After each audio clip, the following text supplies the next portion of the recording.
Yes class 8। आज हम अपने व्याकरण की पुस्तक से पाठ 6 पद परिचय पढ़ेंगे। जैसा कि आपने पिछली क्लास में पाठ 6 पद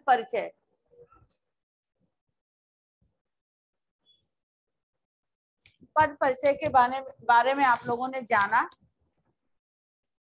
कि पद परिचय क्या है।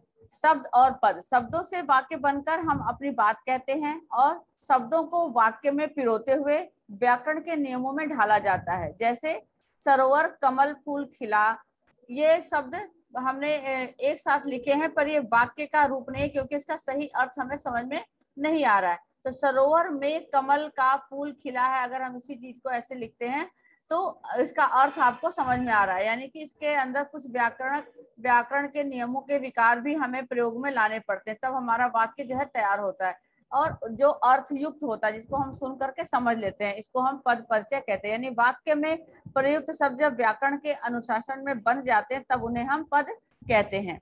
जैसा कि आप लोगों ने ये पिछली क्लास में समझ लिया था। और आपको मालूम है कि पद के दो विभाग होते हैं, पहला विकारी और दूसरा अविकारी। विकारी के अंतर्गत बच्चों जिसके अंदर विकार उत्पन्न होता है वाक्य में, और अविकारी जिसके अंदर अविकार उत्पन्न नहीं होता। अब आइए संज्ञा के बारे में जान लेते हैं। संज्ञा किसे कहते हैं? किसी व्यक्ति, वस्तु, स्थान अथवा भाव के नाम को संज्ञा कहते हैं। संज्ञा के कितने भेद होते हैं? 3 भेद होते हैं, व्यक्तिवाचक, जातिवाचक और भाववाचक। व्यक्तिवाचक संज्ञा बच्चों, जो संज्ञा किसी एक वस्तु, किसी विशेष व्यक्ति या वस्तु के लिए बोध कराते हैं, उन्हें हम व्यक्तिवाचक संज्ञा कहते हैं। जातिवाचक संज्ञा बच्चों, जो संज्ञा शब्द किसी जाति विशेष या समूह का बोध कराएं, उन्हें हम जातिवाचक संज्ञा कहते हैं। 3rd नंबर पर आपका आता है बच्चों भाववाचक संज्ञा। भाववाचक संज्ञा, जो संज्ञा शब्द किसी व्यक्ति या वस्तु के गुण, धर्म, स्वभाव, दशा आदि का बोध कराएं, उन्हें हम भाववाचक संज्ञा कहते हैं। इसके बहुत से उदाहरण आपकी पुस्तक में हैं जो आपने कल अच्छे से समझा और पढ़ा था। तो आइए आज हम इसके अभ्यास कार्य पर चलते हैं। इसका अभ्यास कार्य का पहला प्रश्न देखते हैं कि क्या है।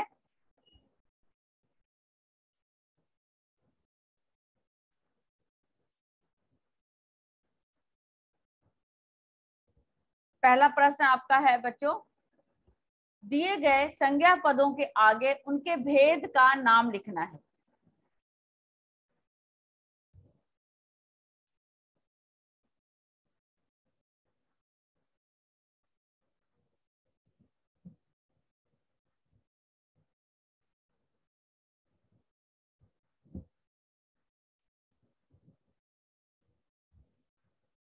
क्या है? पहला रामचरितमानस। बताइए क्या है संज्ञा?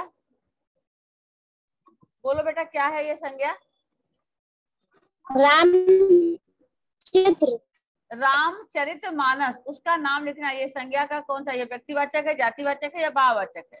रामचरितमानस क्या है ये? व्यक्तिवाचक। व्यक्तिवाचक, वेरी गुड, व्यक्तिवाचक। व्यक्तिवाचक,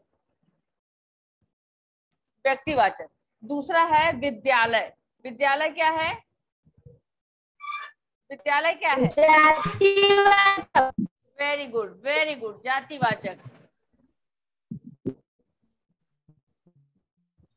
जातिवाचक। अहिंसा, अहिंसा क्या है? भाववाचक। भाववाचक, वेरी गुड। देखा, ये आपने बहुत अच्छे से समझा। भाववाचक, बिल्कुल सही, भाववाचक। फिर है महाभारत। महाभारत, भाववाचक। भाववाचक। महाभारत, महाभारत, महाभारत, महाभारत। व्यक्तिवाचक। व्यक्तिवाचक, यस। दल क्या है? दल, दल कल आपको बताया था ना, दल जो है ये जातिवाचक। यस, जातिवाचक, क्योंकि इसके अंतर्गत 2 आते हैं। एक तो आपका है समूह, द्रव्यवाचक और समूहवाचक। तो समूहवाचक के अंदर जो है दल है, तो ये जातिवाचक संज्ञा होगा, जातिवाचक संज्ञा। तीसरा है मिठास। क्या है? मिठास, भाववाचक, भाववाचक संज्ञा। Very good, very good. लिख लो इसको। 3 अब सबने लिख लिया, 6 लिख लिया। रामचरित व्यक्तिवाचक, विद्यालय जातिवाचक, यस अहिंसा भाववाचक, और महाभारत व्यक्तिवाचक, दल आपका जातिवाचक, मिठास भाववाचक। क्लियर? Clear ma'am. अब आपका नेक्स्ट दूसरा क्वेश्चन है बच्चों, दिए गए शब्दों से भाववाचक संज्ञा बनानी है। पढ़ना आपका लिखा हुआ है, पढ़ना भाववाचक संज्ञा पढ़ाई। पढ़ाई, पढ़ाई। पढ़ाई, पढ़ाई। अपना, अपनापन, अपनापन। अपनापन। फिर हरा, हरियाली, हरियाली, हरियाली, हरियाली। फिर है नेक्स्ट क्या है, निकट, निकटता। निकटता, निकटता, यस निकटता। फिर है मनुष्य, मनुष्यता। मनुष्यता, यस मनुष्यता। नेक्स्ट है आपका निर्धन, निर्धनता। यस निर्धनता,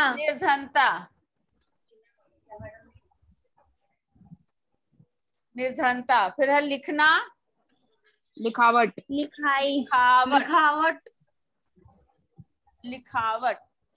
और दूर का, दूरी। दूरी, यस। क्लियर? ओके।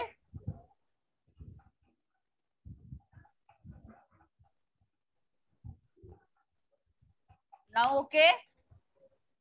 मैम निर्धन का क्या होगा? निर्धनता, ये देखो लिखा हुआ निर्धनता, दिख रहा है आपको बोर्ड पर? बोर्ड दिख रहा है आपको?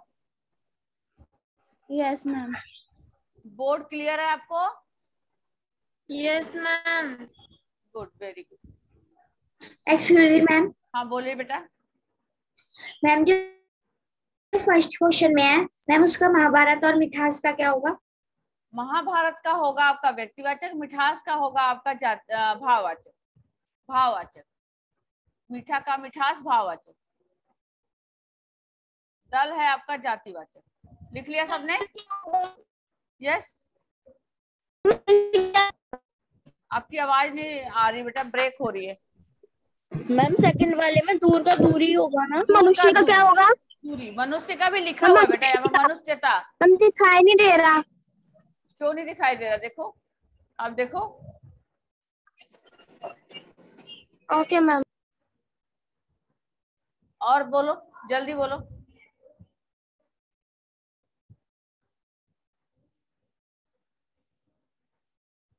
Now clear? Now clear? दिख रहा है आप लोगों को? बोर्ड दिख रहा है? बोर्ड दिख रहा है आपको? Yes ma'am. Very good. अब नीचे सेकंड क्वेश्चन पर आए, लिंग बदलो पर आए हम लोग। Yes ma'am. Yes yes.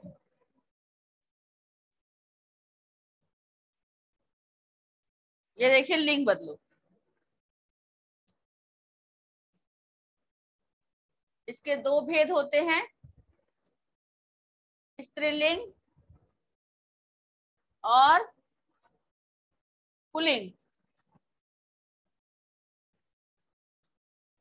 Pulling, स्त्रीलिंग और पुल्लिंग। अब आइए देखिए ध्यान से बच्चों, लिंग जिन स्त्री या पुरुष होने की पहचान कराता है, लिंग जो है वो स्त्री या पुरुष होने की पहचान कराता है। हिंदी में प्रत्येक संज्ञा शब्द या तो स्त्रीलिंग है या तो पुल्लिंग है। ठीक है। सजीव प्राणियों, सजीव जो होते हैं जिसके अंदर जान होती है, पशु पक्षी मनुष्य में यह प्रकृति द्वारा निर्धारित है, परंतु निर्जीव वस्तुओं में लिंग निर्धारण कुछ जटिल हो जाता है। जो निर्जीव हैं उनके बारे में हमें थोड़ा सा लिंग, उनके बारे में जानना थोड़ा सा मुश्किल हो जाता है। तो आइए आगे देखते हैं तत्सम शब्दों के लिंग कौन कौन से होते हैं। तत्सम शब्द, तत्सम कौन सा होता है? संस्कृत। तत्सम कौन सा शब्द होता है? संस्कृत शब्द। अ अंत वाली जो संज्ञाएं होती है पुल्लिंग होती है, जिसके अंत में अ होता है वो पुल्लिंग होती है। जैसे देश, मूल्य, ग्राम, घृत, चर्म, तृण, है ना, दिवस, नृत्य, स्वर्ण, पत्र आदि। ठीक है, ये हमारे जो है पुल्लिंग शब्द होते हैं। और जिसके लास्ट में अंत में य होता है वो संज्ञा जो होती है वो स्त्रीलिंग होती है, जैसे इंद्रिय, विनय, सामर्थ, आय, है ना, अपवाद। अच्छा, पहले आपका जो पुल्लिंग है उसके अंदर कुछ बातें ऐसी है कि विजय, देह, पुस्तक, ये अभी अभी आपका क्लियर नहीं है कि स्त्रीलिंग है या पुल्लिंग है। मेरी पुस्तक, है ना, मेरा पुस्तक हम लोग नहीं बोलते हैं, मेरी पुस्तक बोलते हैं। तो इसलिए अभी ये चीजें हमारे अपवाद में है, कुछ लोग इसको इसमें मानते हैं, कुछ लोग इसको इसमें मानते हैं। इसी तरह से स्त्रीलिंग में भी कुछ शब्द अपवाद में है, जैसे कि व्यय और हृदय। मेरा हृदय, है ना, कुछ लोग बोलते हैं मेरा हृदय, ठीक है, इसलिए वो स्त्रीलिंग और पुल्लिंग में अपवाद के रूप में इसको जानते हैं। आ अंत वाली संज्ञाएं स्त्रीलिंग ही होती है, जिसके लास्ट में आ होता है वो 100% स्त्रीलिंग ही होती है, जैसे कि लता, विद्या, वार्ता, शिक्षा, जिह्वा, है ना, ये।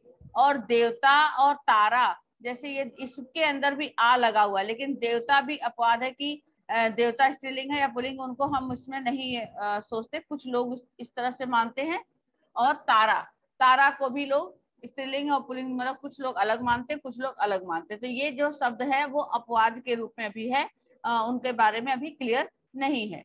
इसी तरह से त्र अंत वाले तत्सम पुल्लिंग में नेत्र, शास्त्र, वस्त्र, चरित्र, पात्र आदि ये पुल्लिंग में आते हैं। और ई, छोटी ई और बड़ी ई अंत में आने वाले जो शब्द होते हैं, संज्ञा शब्द, वो स्त्रीलिंग में होते हैं, जैसे बुद्धिमती, बुद्धि, देवी आदि, बुद्धिमती, बलवती, है ना, तो ये आपका जो है स्त्रीलिंग के अंतर्गत आता है। अब उसके बाद इसी तरह से, ये तो संस्कृत के शब्द थे, अब आपका है तद्भव यानी कि हिंदी वाले शब्द। यदि शब्दों के तत्सम रूप पता हो तो उपयुक्त नियमों के अनुसार ही लिंग होगा। जैसे अ तथा आ अंत वाले तद्भव को हम पुल्लिंग कहते हैं। ई और छोटी ई जो भी है इनको हम स्त्रीलिंग कहते हैं। जैसे देखो अ और आ में सांप, कांव, नेवला, चमड़ा, बरखा, पत्ता, सपना, ये सब पुल्लिंग है। और बड़ी ई वाले जो मात्रा वाले शब्द होते हैं उनको हम स्त्रीलिंग के अंतर्गत लेते हैं, जैसे हाथी, घी, दही, पानी, ये सब हमारा स्त्रीलिंग के अंतर्गत आता है। अब नित्य पुल्लिंग कौन से होते हैं, जो हमेशा हर उसमें जो है पुल्लिंग में ही उनको गिना जाता है, जैसे लोटा, लड़का, बुढ़ापा, कपड़ा, ठेला, है ना, ये सब जो है हमेशा नित्य पुल्लिंग में ही आते हैं। और भी शब्द हैं, आओ, पन, न वाले प्रत्यय लगा करके, कटाव, बचपन, दमन, ये सभी पुल्लिंग में आते हैं। देश, पर्वत, मास के नाम भी हमेशा पुल्लिंग में ही आते हैं। अनाजों के नाम भी पुल्लिंग में आते हैं। धातुओं के नाम भी पुल्लिंग में ही आते हैं। और जलाशय और समुद्र के नाम भी पुल्लिंग में ही आते हैं। उसी प्रकार से स्त्रीलिंग जो है हमारा, वो उसके अंतर्गत बच्चों भाषाओं के नाम, जैसे हिंदी, रूसी, जर्मनी, फ्रेंच, ये हमारी भाषाओं के जो नाम है वो स्त्रीलिंग है। तिथियां जो होती है, एकादशी, पूर्णिमा, अष्टमी, है ना, ये हमारी तिथि भी जो है स्त्रीलिंग के अंतर्गत आती है। नदियां सारी हमारी स्त्रीलिंग में है, जैसे गंगा, गोदावरी, बुल्गा, नील, है ना, कृष्णा, कावेरी, यमुना, ये सब हमारी नदियां स्त्रीलिंग के अंतर्गत ही आती हैं। इसी तरह से मसाले भी कुछ हैं, जैसे इलायची, लौंग, मिर्च, मेथी, हल्दी, ये सब हमारे स्त्रीलिंग में आते हैं। जीरा और धनिया को भी लोग जो है दोनों के रूप में समझते हैं कि स्त्रीलिंग है कि पुल्लिंग, इसलिए ये अपवाद के अंतर्गत आता है।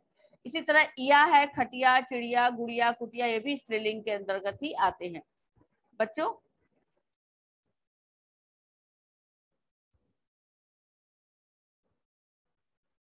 अब इस तरह से कुछ ता, आई, आवट प्रत्यय वाली जो भाववाचक संज्ञाएं हैं, तुम्हारी मूर्खता, तुम्हारी लिखाई, तुम्हारी बनावट आदि, ये सब भी हमारी स्त्रीलिंग के अंतर्गत आती है। और अंत में ख वर्ण वाले अतत्सम शब्द क्या होते हैं, स्त्रीलिंग, जैसे चीख, मेरी तो चीख निकल गई, मुझे भूख लगी है, यहाँ पर राख पड़ी है, तुम्हें भी सीख लेनी चाहिए, तो ये सब स्त्रीलिंग है। कुछ पदार्थों में छोटे बड़े आकार के आधार पर स्त्रीलिंग पुल्लिंग भेद होता है। जैसे हथौड़ा, हम लोग उसको हिंदी में स्त्रीलिंग बदलेंगे तो हथौड़ी बोलते हैं। थाल है तो थाली बोलते हैं। लोटा है तो लुटिया, और नाला है तो नाली बोलते हैं।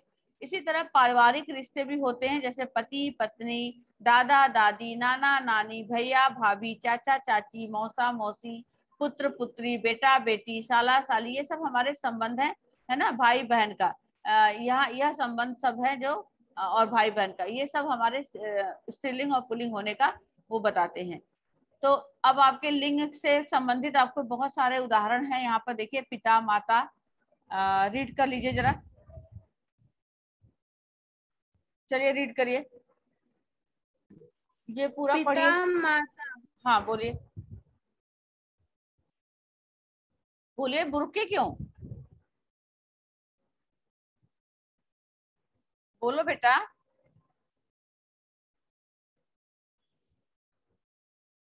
Ma'am can I? Yes yes, जल्दी करिए, आपका टाइम ओवर हो गया बेटा। पिता माता, विद्वान विदुषी, सम्राट सम्राज्ञी, राजा रानी, बैल गाय, पुरुष स्त्री, लुहार लुहारिन, साधु साध्वी, वर वधू, वीर वीरांगना, कवि कवित्री, पति पत्नी, बादशाह बेगम, साहब मैम, मियाँ बीवी, बेटा बहू, विदुर विधवा। तो ये देखा आपने, इस तरह से इनका हमें स्त्रीलिंग होने का बोध ये यहाँ से हमें कराते हैं। क्लियर? तो अभी इसके जो आपके आगे के पाठ हैं, दो पर्याय के भिन्न होते हैं, जैसे कि प्रेम से प्रीति भी स्त्रीलिंग होता है ना, वक्ष छाती स्त्रीलिंग होता है, भाग्य नियति भी स्त्रीलिंग होता है, ग्रंथ पुस्तक भी स्त्रीलिंग होता है ना, काठ लकड़ी स्त्रीलिंग होता है, गमन से गति भी स्त्रीलिंग होता है, दुख का पीड़ा भी स्त्रीलिंग होता है, अनिल में हवा स्त्रीलिंग होता है, डंडा से लाठी स्त्रीलिंग होता है, पाषाण से शिला जो है स्त्रीलिंग होता है, अनल आग स्त्रीलिंग होता है, और चलन चाल स्त्रीलिंग होता है। इसी तरह से जगत का जगती, वचन का वाणी, और पवन का हवा, ये सब भी स्त्रीलिंग के अंतर्गत ही आते हैं। तो और भी अभी आपके स्त्रीलिंग के अंतर्गत आने वाले शब्द हैं जो कि अब हम नेक्स्ट क्लास में पढ़ेंगे।